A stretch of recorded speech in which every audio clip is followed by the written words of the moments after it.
course I would fight him. Yeah. How's that going? How does it go? You tell me. That left won't work on me. You know. We'll see. That's what they all say, but somehow I find the target every time. No, I'm serious. I'm serious.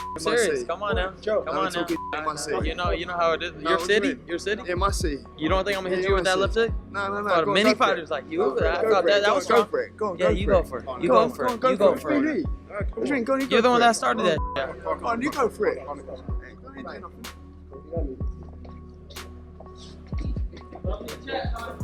Ryan, before you go, can you just give us a reaction to that bit with Conor Benn? It's classic Conor Benn. It was fun. You think you beat him? Yeah, of course. How does it end? I knock him out. He's a little too jittery. The near brawl was wild enough, but somehow the press conference itself might have been even more entertaining. I don't quit. I don't say that. He's not going to make it to 12. There's not going to be a 12-round war. I promise you that. I don't say he's not good enough. Look at his hair, bro. He's looking for attention. Look at his hair. He's looking for attention. He ain't going to make it past 12. I promise you. This not be a 12-round war. He's not good enough. He's not good enough to beat me. You think this man's going to beat me? You think I'm going to let a guy from the UK come here and beat me and take my belt? He lost the belt. Listen, Ryan. Calm down, you're having one of them little episodes. Calm down. I know you're getting all excited. I know you're getting all excited, but I'll come over there and smack them glasses straight off your face. You understand? I'll come over there and smack them glasses straight off your face. That's what I'll do. Sitting there. You won't do shit. I promise you won't do shit. I promise you won't do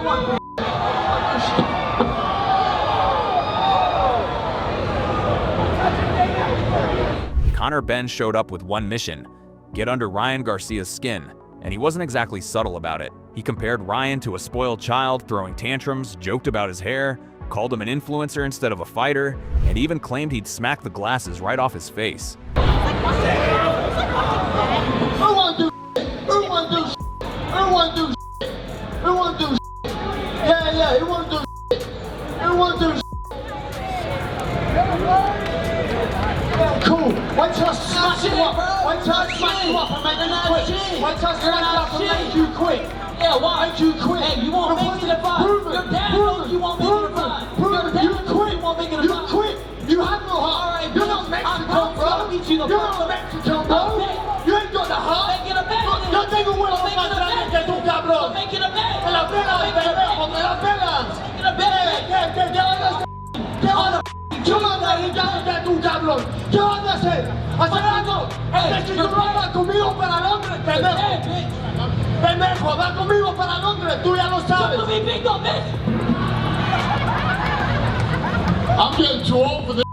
I'll give Ben this. The man fires insults with the confidence of someone who's already practiced them in the mirror.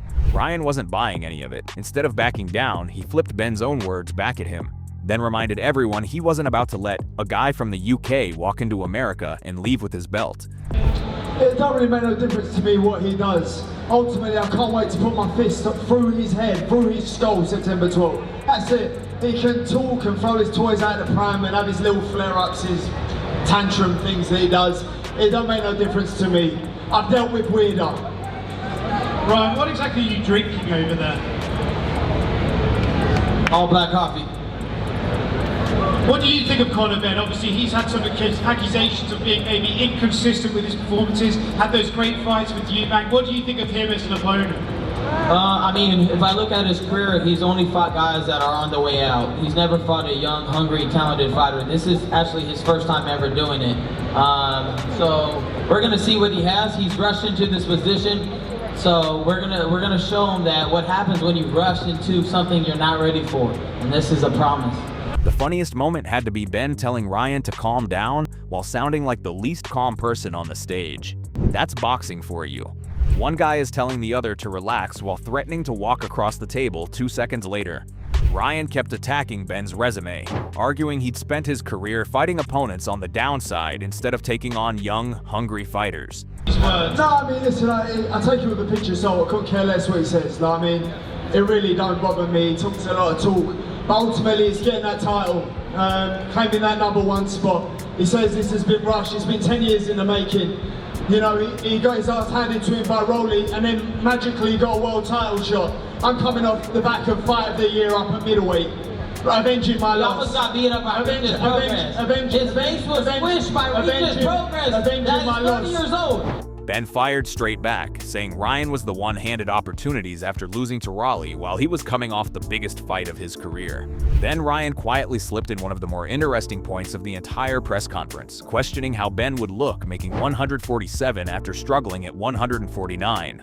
Unlike the shouting, that wasn't just trash talk, it was an actual boxing question. If I let this man beat me, He's having another tantrum. This is what he does, he has another tantrum. Keep talking, bro. Like I said, you're gonna get knocked out under five. You're gonna get knocked out under five. WBC World Title shot. Hey, Turkey, And I'm here to 5 rounds take is care all of it's it. gonna take. That's it. Hey, That's 5 it. Hey, And that's what I'm here to do. Hey, Turkey, thank you for this opportunity. I'm gonna knock him out 5 and below. A shout out Turkey. Shout out Dana. Through all the jokes, interruptions, and one-liners, neither man gave an inch. Ben believes pressure and toughness will break Ryan. Ryan believes experience and timing will expose Ben. If this press conference proved anything, it's that these two genuinely don't like each other, and September 12th suddenly feels a whole lot closer. We know that Ryan Garcia has a huge following. He's a marketing genius. Let's give him that. Marketing genius. Damn. Right? 10 million plus social media fans. Okay? And he's able to get himself in positions where other fighters can't get in those positions because of his following and notoriety. The same thing can be said about a guy like Conor Benn, who is, hey, he's the son of a legend. The press conference showed us the emotion, but this interview revealed something just as important. Once the cameras stopped chasing the shouting matches, Conor Benn sounded exactly like someone who believes the talking is already finished. I actually found that more interesting than all the insults. Ben kept brushing aside the politics around boxing like they were background noise, basically saying, "That's my team's problem, my job is to train and fight." Whether you agree with him or not, there's something refreshing about that mindset. I just focus on doing me. Forget all the noise, forget all the politics, forget everything else. Focus on being the best fighter I can be and let my team handle the rest. You know, speaking of you punching people's heads in, you and Ryan got in it on X the other day. You said he lacks heart and you're gonna make him quit. Yeah. You know, That's not speculation. That's facts. We've seen it. As soon as he gets on top, as soon as he gets a bit rough in there, he don't like it. You know, so I'll go in there and I'll show him. I'll show him what I'm like. While everyone else is busy debating organizations, rankings, and contracts, Ben only seems interested in one thing: getting his hands on that WBC belt. Then he circled right back to Ryan Garcia, and there was zero hesitation. Ben doubled down on his claim that Ryan doesn't respond well once the fight gets uncomfortable, and he said it with the confidence of a man who genuinely believes pressure solves everything. That's where I start asking questions, though. Confidence is great, but pressure alone doesn't automatically erase Garcia's speed. Bradley talked about Ryan's improved counter-punching earlier, and that's still hanging over this matchup like a giant warning sign. you know, speaking of your heart, you had those two incredible fights with Eubank. Talk to me a little bit about what you learned in those fights and what you gained from that. I learned I could go to the well and back. You know, they were hard fights. They were extremely taxing and challenging. You know, especially up at middleweight. They were hard fights. That's what I'm here for. That's what we're here for, to give the fans, you know, fight of the year kind of fights. You know, and just keeping it moving. You can't just march forward against a guy who can land a left hook before you've even finished your own combination. At the same time, Ben brought up those grueling Eubank fights, and I think they matter more than people realize. Those nights weren't just about winning. They proved he could survive difficult moments without mentally checking out. That's valuable experience heading into a fight this big. I also had to laugh when the interviewer tried pulling Ben into conversations about every other fighter in the division. Ben wasn't taking the bait. Haney, Shakur, Teofimo, future opponents, none of it interested him. His answers kept snapping back to the same place like a rubber band. Beat Ryan first, win the world title first, everything else comes later. Whether that's genuine tunnel vision or just smart media training, we'll find out soon enough, because on September 12th, there won't be any microphones left to hide behind. For Undisputed, I just got to get this world title. That's it. That's all I'm focused on at the minute. Like, all the rest is noise. Focused on getting that belt. how do you see this one playing out? I think I'll knock him out. What round? I can't say. I just don't see him going. I just don't see it going points. I don't see it going points. Final one for me, Rolly versus Tio. How do you see that one playing out? I think Tio beats him. Yeah? I like Rolly, I like Tio, I like them both, but I think Tio beats Rolly. Conor Benn spent the last interview talking like pressure was the answer to everything, but Ryan Garcia came into this one sounding almost amused by the whole thing. That's what caught my attention. Ben is promising chaos, while Ryan keeps shrugging his shoulders like, cool, now come prove it. Garcia brushed off the talk, called Ben an attention seeker, and basically said all the noise disappears the second the first bell rings. Then Ryan broke out the sound effects, throwing imaginary combinations in the air while joking that Ben was already ugly enough and didn't need any extra help. I can't lie, that was one of the funniest moments of the interview because it felt less rehearsed and more like Ryan genuinely enjoying himself. At the same time, there was a calm side to him that we haven't always seen. When the interviewer brought up becoming one of boxing's biggest stars, Ryan almost dismissed it immediately. His attitude was simple: focus on today's job and let everything else take care of itself. You know, he's a big attention seeker. He's even to the right of me right now. He's probably going to try to do something or something. I don't know. He's just a corny guy. I'm not too worried about him because in the ring, I already know my skills are that much better than him. He can do anything. He can push me. He can try to slap me. I'm just too quick for him, too clean for him. He's not going to beat me. That's it. He just told me that he's going to make you quit during the fight. That's great. What are your thoughts on that? Please, make me quit. Make me quit. Please try. Because every time he come in, bow, bow, bow, bow. I'm like, yeah, how many times am I going to hit you? Bow! Bro, take it easy. He's already ugly. I don't want that smoke. He's already ugly. He's about to get uglier. Trust. That's probably the smartest answer he gave. He also looked completely finished with the Devin Haney conversation. Ryan didn't dance around it for even a second. He insisted Haney doesn't want the fight, pushed back against the accusations being made, and even said he's prepared to handle it through legal channels if necessary. Whether you agree with that or not, one thing is obvious: Ryan isn't wasting energy chasing people who aren't standing across from him on September 12th. He even gave a respectful prediction on Shakur against Haney before snapping right back to the fight that actually matters. That's the difference I noticed throughout this interview. Ben seems determined to win every press conference. Ryan seems determined to end every conversation with the same message. Once the gloves go on, none of this talking counts anymore. If he's right, all those promises Ben has been making are about to run into the fastest hands he's faced in a very long time, and that's when we'll finally find out whether confidence can survive speed. And Haney, maybe Rolly, what led up to making this fight? He's my mandatory, really. That's really what it is, you know. It's a big fight. You know, he's big in the UK. That's pretty much it. What do you think of his fights? And Haney don't want to fight me. Like, you guys got to stop asking about Haney. He doesn't want to fight me repeatedly, and he keeps lying that I'm not getting tested. Well, why don't you sign up for testing? I just got tested. So he's trying to lie to people because he don't want the fight. So like I said, I can't force people to fight me. It's just not going to happen. Yeah, you actually mentioned that you might be suing him because of those comments. Yeah. Is that true? Yeah, for sure. Ryan Garcia sounded completely locked in during his interview, but then Richardson Hitchins stepped into the conversation with a very different kind of confidence. There was no shouting, no wild predictions, just the attitude of a guy quietly planning his own takeover while everyone else is arguing.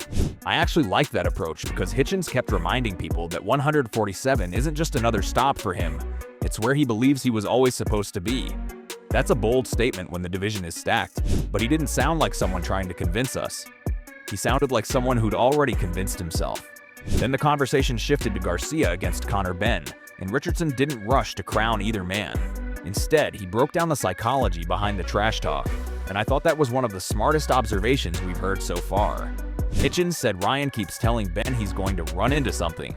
I think it's gonna be a great fight. I think that power, speed from both guys explosive, and Conor, you know, he's just a guy that he's a fighter. He's very aggressive, very game, and Ryan is a kid that's been boxing forever, very super talented.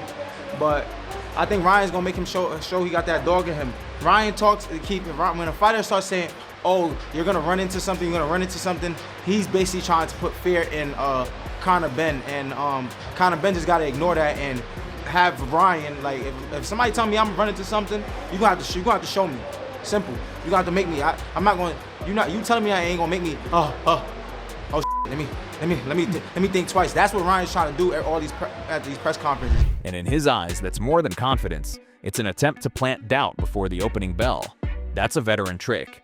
Make your opponent think before he throws, and you've already stolen half a second. But Hitchens also made it clear that Benn can't afford to buy into that. If you're an aggressive fighter, hesitation is expensive. The funniest part is he admitted Ryan will absolutely feel the magnitude of this event when the lights come on, which I think is true for both guys. Pressure doesn't care who the favorite is. It visits everybody. Richardson also kept one eye on the future, casually mentioning Ryan, Benn, Haney, Teofimo, Rolando, basically telling the entire division, I'm coming, just stay busy until I get there. I respect that because he wasn't begging for a name. He was announcing his arrival, and then he quietly slipped in one last interesting point. If Benn wins, that fight might actually be easier to make than Garcia because of boxing politics. See, that's the difference between fans and fighters. We're busy debating who wins. They're already thinking 3 moves ahead. Conor got to go in there, keep his head straight, and do what he do. Absolutely. He's mentally trying to psych his opponent out, right? Yeah, of course. That's Ryan game. You know what I'm saying? You're going to run into something, it's going to be over in 5, but I know Ryan for sure. This moment is a big moment for him, and I know Ryan, when I say I know Ryan for sure, I know Ryan is going to feel the moment, and he's going to feel the magnitude come September 12th. I'm not riding with nobody. May the best man win. Absolutely. He's the favorite to win the fight. If he's successful, you'd like to face him or Devin Haney. Who would you prefer to face? Whichever of them top guys at 147. Devin Haney, the winner of Conor Benn and Ryan Garcia, Teofimo and Rolly winner. Absolutely. So after the interviews, the press conference, the near brawl, and hearing what fighters like Richardson Hitchins had to say, one thing is impossible to ignore. Ryan Garcia and Conor Benn aren't just selling a fight anymore. They genuinely believe they're about to expose each other. Ryan is betting everything on his speed, timing, and experience. Benn is convinced his pressure, toughness, and mentality will break Ryan once the fight gets rough. That's why this matchup has become one of the most talked about fights of the year. Now I want to hear from you. Who wins on September 12th? Does Ryan Garcia outclass Conor Benn, or does Benn drag Ryan into the kind of fight he's been promising all along? Drop your prediction in the comments and let's settle the debate. And yo, don't ever forget to like, share, and subscribe to Boxing Headquarters. See you in the next one.